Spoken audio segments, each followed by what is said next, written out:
Значит, я вам хочу продемонстрировать, какие у нас были трещины вот, на этом куполе. Это момент усадки смеси, значит, соответственно, и деформационные швы при заморозке и обогреве купола, соответственно, имели место быть. Вот они естественным образом появились. Мы их закрыли серпянкой 3 слоями, значит, соответственно, считаем, что больше данной трещины не появится, потому что температура у нас уже наладилась на улице, а окна и двери мы будем сейчас вырезать. Соответственно, они у нас и будут играть роль деформационных швов.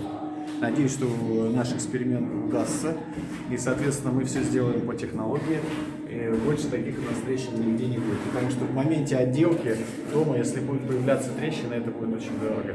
Соответственно, сейчас мы на черновой берем этот вопрос и, соответственно, продемонстрируем вам, как в дальнейшем поведем наш купол, соответственно, уже с внутренней отделкой. Будут ли какие-то моменты, недочеты, либо же там погрешности, трещины.